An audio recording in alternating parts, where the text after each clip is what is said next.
Comment poser du vernis semi-permanent, comme une pro pour ne plus jamais stresser des mauvais retours clientes. C'est le guide complet en 3 étapes que tu vas voir dans cette vidéo. Avant de commencer, si tu ne me connais pas, je m'appelle Jenny, prothésiste ongulaire depuis bientôt maintenant 11 ans, et j'ai commencé toute seule à l'époque, et j'ai eu 5 salariés au total jusqu'à la revente de mon institut cette année. Mon but à travers cette chaîne, c'est de te transmettre tout mon savoir-faire pour que toi aussi tu deviennes un jour une prothésiste ongulaire à succès. À mes débuts, j'avais eu beaucoup de mal sur les postes de vernis permanent. Du coup, j'avais des clientes qui se plaignaient de décollement, de craquement, de coulure, même de plis. J'ai eu tous les cas. Et ça, c'est pas top niveau pub quand tu commences. Au fil des dernières années, j'ai développé une méthode qui me permet aujourd'hui de poser du vernis permanent en moins de 30 minutes et en évitant tous ces problèmes. À la fin de cette vidéo, toi aussi tu sauras poser du vernis permanent comme une pro et tu auras plein de retours positifs de tes clientes. Allez, c'est parti, on se retrouve sur la table. Avant de commencer, on va parler un peu de théorie. On le sait, il y a des couleurs plus ou moins foncées, claires et difficiles du coup à poser en fonction de leur intensité de couleur et de leur composition aussi. Il y en a qui sont plus épaisses, il y en a qui sont plus liquides et d'autres qui sont très peu concentrées en pigments. Et justement, c'est quand elles sont très peu concentrées en pigments que quand on la pose, il faut poser énormément de couches pour que ça puisse vraiment être homogène partout sur l'ongle.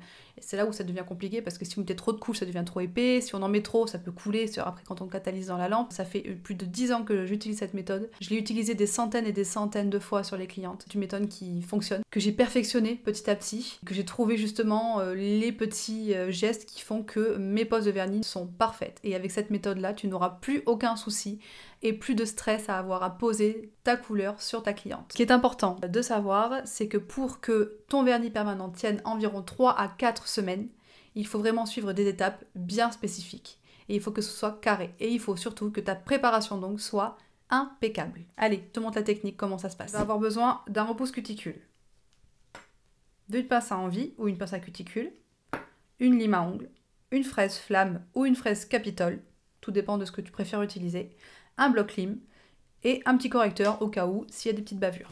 Pour les produits, tu vas avoir besoin d'un primer. Moi, j'utilise le primer de chez Albi. C'est vrai que j'aime beaucoup cette marque. Ils font pas mal de produits, tout ce qui est gel, etc. C'est pas le sujet de la vidéo aujourd'hui, mais en tout cas, pour le vernis permanent, j'utilise la base Ultra Bombe. Je l'utilise également pour les gels, l'acrygel, la résine, pour tout. La base, j'utilise la All-in Biab. C'est la gel bottle, la base qu'ils utilisent pour poser les capsules américaines. C'est vrai que moi j'aime beaucoup cette base. En plus, il y a déjà du primer dedans, donc je l'utilise même pour justement le vernis permanent parce que c'est top. Du coup, ça tient énormément. La seconde base, j'utilise la What Mint Buys de chez Indigo. J'aime beaucoup parce qu'elle est un peu laiteuse, blanc laiteuse. Et c'est vrai que quand vous posez des couleurs aussi bien claires que foncées, elle est top parce que du coup, il y aura une couvrance déjà bien sur la première couche de vernis couleur que vous allez poser et ça c'est vraiment vraiment top. Aujourd'hui je vais vous montrer comment poser une couleur noire. C'est assez compliqué de poser du noir parce qu'en plus le noir on voit vite au niveau des cuticules que c'est pas très joli. Moi je vais vous montrer comment poser un noir justement pour que votre pose de vernis soit parfaite. En top coat j'utilise le gel bottle. Toujours pareil, gel bottle c'est mon coup de cœur. Dans les top coats c'est vraiment ce que je préfère. J'utilise l'Extreme Shine Top Coat tout simplement parce que le gel bottle ne se matifie pas dans le temps, il reste vraiment glossy. Leur top coat est vraiment idéal, c'est entre la fois le gel de construction et une base, et un top coat de vernis permanent. Donc je trouve que c'est vraiment le super compromis pour un top coat pour vraiment rendre vos poses glossy et à long terme 3-4 semaines. Allez, et un petit pompon pour dépoussiérer, parce que vous allez avoir besoin de dépoussiérer votre petit doigt. Pour commencer, on va d'abord pousser la cuticule. Et en fait, quand je viens pousser ma cuticule, vous voyez, je viens vraiment bien décoller ce qu'il y a besoin. Une fois que c'est fait, avec mon mandrin et ma pièce à main, je viens polir légèrement ma base d'ongle. Pourquoi ? Bon, là, j'avais fait une dépose, donc vous voyez que c'est un peu plus sec, mais quand une cliente vient avec ses ongles naturels pour une pose de vernis permanent, elle n'a pas fait de dépose préalablement. Du coup, c'est vrai que la base de l'ongle naturel est un petit peu grasse, parce qu'on a cette petite couche sur nos ongles naturels qui hydrate nos ongles. Cette couche-là, on ne la veut pas, sinon votre vernis n'adhérera pas. Donc l'idéal, c'est vraiment de polir légèrement pour matifier l'ongle.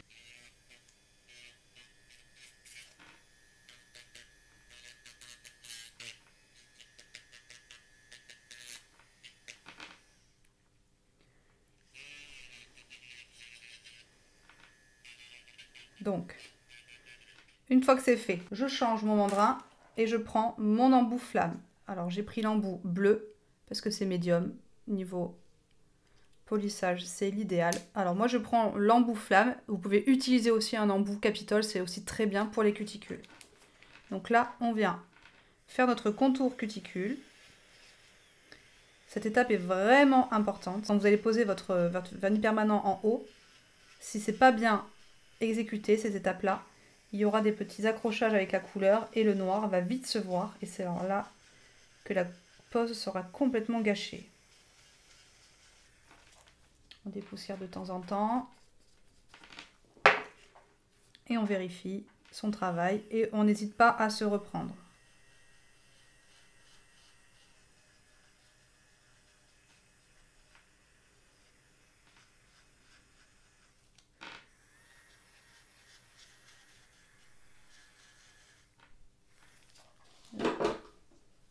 Ensuite, je vais venir faire un coup de bloc lime.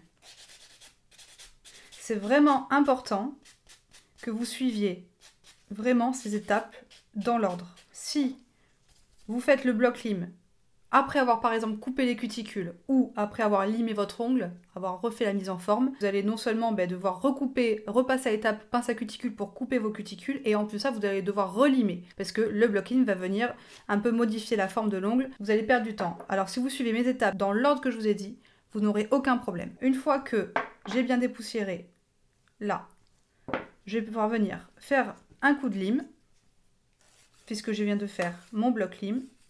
Donc là, je viens faire la mise en forme de ma main, de mon ongle, pardon. Donc je veux un ongle un peu arrondi, donc je vais le faire un peu arrondi.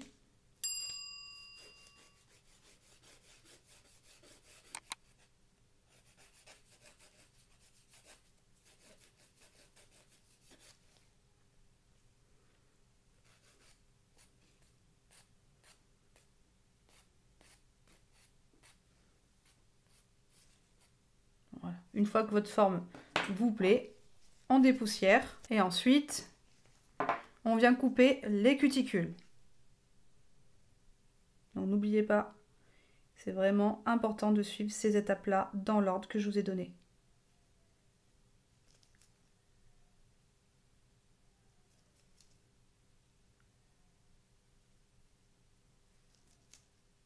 Donc là, je viens vraiment enlever les cuticules qui ne me plaisent pas et qui sont complètement mortes. Les petites peaux mortes, on peut les retirer, il n'y a aucun souci. Je vais venir appliquer mon primer pour que justement mon vernis permanent adhère. Il faut en mettre bien partout et là on attend que ça sèche. On prépare après à côté son matériel, on sait qu'on a la base, le top coat et la couleur. Une fois que mon ongle est quasiment sec, vous voyez, là on est vraiment plutôt pas mal. Ça reste toujours un peu brillant parce que c'est normal, ce primer est légèrement gras. Il y a des primers qui vont venir encore plus assécher l'ongle. Il n'y a pas de préférence. Tant que vous mettez un primer, c'est le plus important. Donc maintenant, je vais venir appliquer ma base. Donc je vais venir monter jusqu'en haut des cuticules au plus près sans les toucher.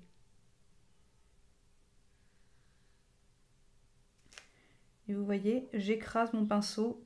Mon pinceau, vous voyez comment il est? Je l'écrase pour qu'il devienne un éventail. Et en fait, cet éventail, vous voyez, quand on écrase, on va venir le monter en haut des cuticules. Et c'est comme ça que vous allez pouvoir bien dessiner votre contour cuticule tout en haut. Et on descend, on lisse. Et surtout, vous ourlez bien. Il faut toujours ourler chaque couche que vous mettez. Que ce soit la première jusqu'à la dernière couche de base, de couleur, de top coat. Et on met à catalyser 60 secondes. Une fois que ma première couche est posée, on peut voir bien comme il faut que ma base a bien été juste limite en dessous des cuticules, au plus proche des cuticules sans les toucher. Je vais venir prendre ma base colorée, qui est une base légèrement, vous voyez, blanc, c'est un blanc laiteux. J'aime beaucoup ce genre de base. Il y a d'autres bases chez Indigo qui sont top aussi, qui sont un peu rosées, nude.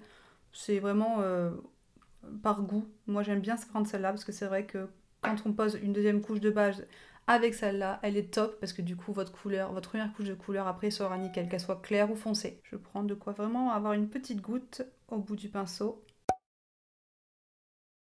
Mais elle ne coule pas.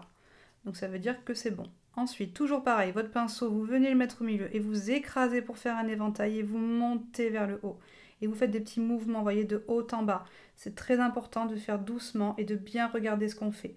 Pour bien monter la couleur, ou la base, pardon, là justement c'est la base. Et ensuite vous la descendez du côté gauche et ensuite côté droit. Ou inversement, c'est pareil.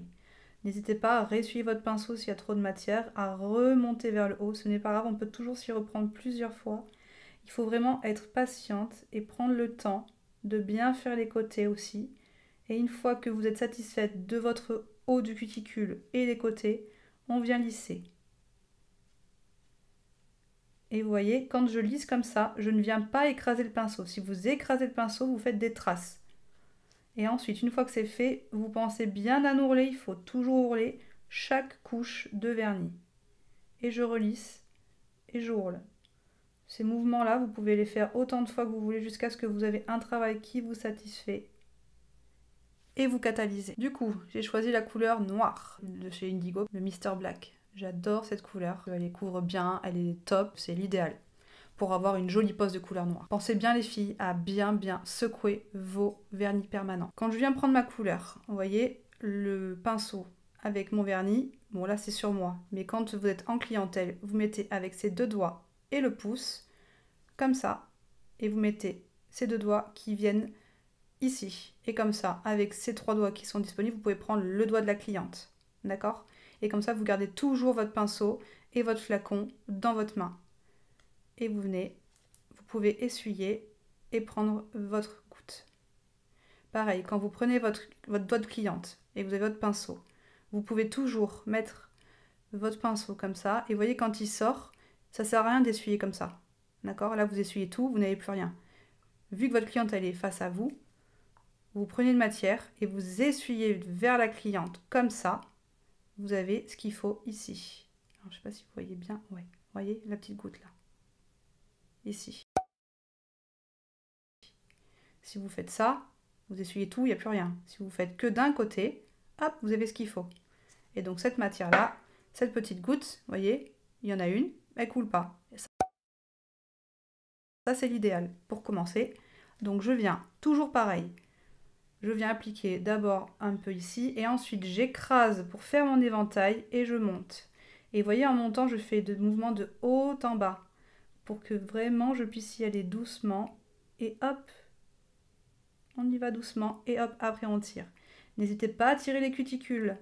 Vous voyez, quand je passe, je tire les cuticules du doigt et ensuite je viens sur le côté. Et hop, je descends. On n'est pas pressé, d'accord? Il faut vraiment y aller doucement et vous passez à chaque fois sur les côtés que si votre haute cuticule vous satisfait. Et ensuite, je pars sur le côté. Et pareil, toujours en écrasant mon pinceau pour qu'il soit légèrement en éventail.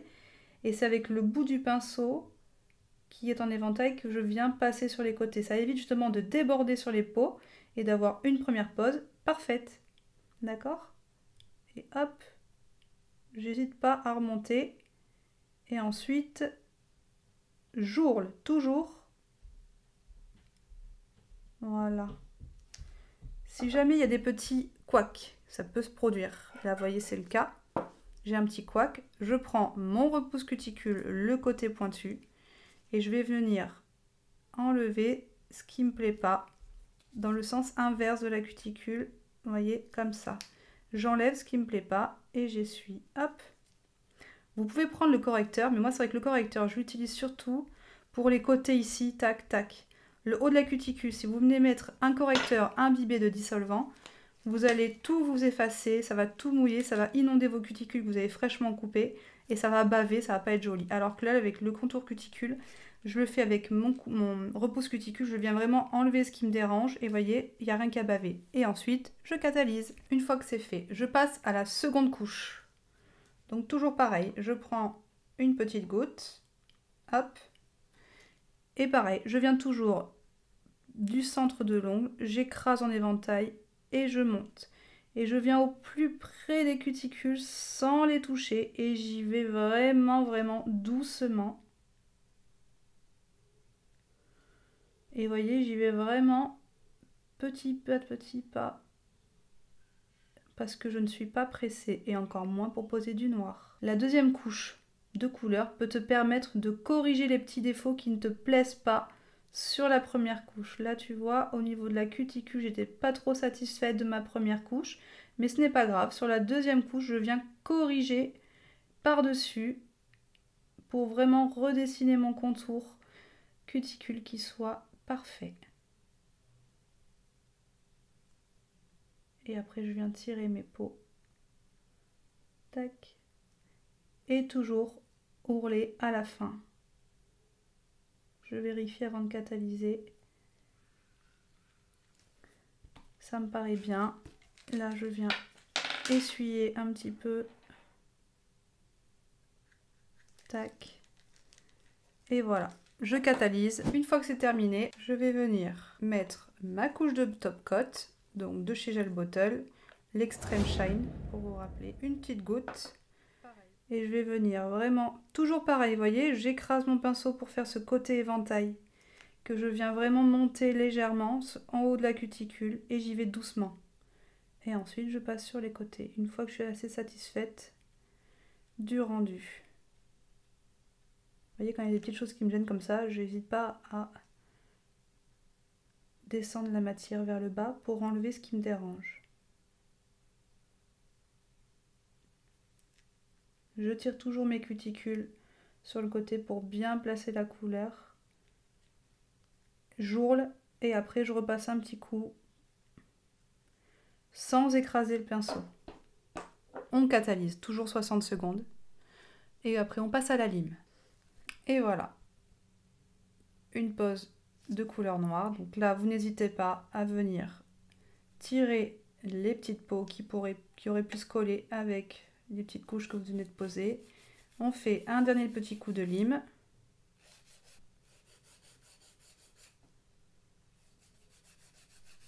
On dépoussière.